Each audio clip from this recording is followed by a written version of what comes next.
यानंतरची बातमी हिंगोलीतून। हिंगोलीमध्ये सध्या पावसानं धुमशान घातलंय। ओढ्याच्या पुरामध्ये 2 महिला चक्क वाहून गेलेल्या आहेत। हिंगोली जिल्ह्यामध्ये सध्या ढगफुटी सदृश पाऊस झाल्यानं नदीकाठच्या शेतातील अनेक पिकं सुद्धा वाहून गेलेली आहेत। या भागामध्ये शेतमजुरीला गेलेल्या महिला सुद्धा घरी परतलेल्या असताना पुराच्या पाण्याचा त्यांना अंदाज न आल्यानं त्या वाहून गेल्याची माहिती आता समोर आली आहे। याचाच आढावा घेतला आमची प्रतिनिधी श्रीधर वाळवंटे यांनी।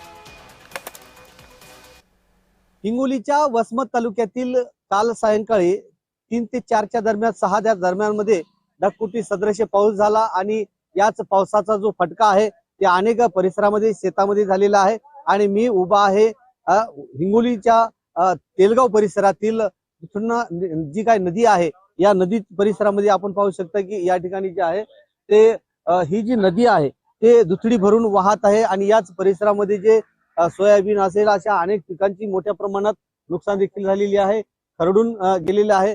आणि गुंडा परिसरामध्ये ज्या शेतात काम करत असताना ज्या महिला घरी परतत होत्या आणि त्यांना ओढ्याला जे पूर आला आणि ज्या पुराच्या पाण्याचा अंदाजा न लागल्याने त्या 2 महिला ज्या आहेत ते वाहून गेल्या। आणि त्याच वेळेस जे आहे ते उपविभागीय अधिकारी असतील, तहसीलदार असतील, पोलीस प्रशासन असेल आणि गावकरी असतील यांच्या मदतीने जे आहे ते त्या महिलांचा शोध घेणं सुरू होतं।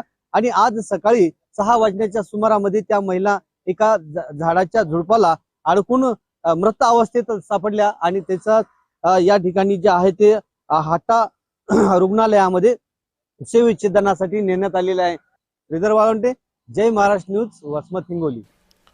तेव्हा आपण पाहतोय सध्या हिंगोलीमध्ये ढगफुटी सदृश पाऊस झालाय आणि याच ढगफुटी सदृश पावसाचा फटका सर्वसामान्य नागरिकांना सुद्धा बसलेला आहे आणि सोबतच पिकांना सुद्धा बसलेला आहे। यामध्ये शेतकरी मोठ्या प्रमाणामध्ये हवालदिल झालेला आहे। हिंगोलीमध्ये ओढ्याच्या पुरामध्ये 2 महिला सुद्धा वाहून गेलेल्या आहेत। त्यांचा सुद्धा शोध आता सध्या तिथलं प्रशासन घेत आहे।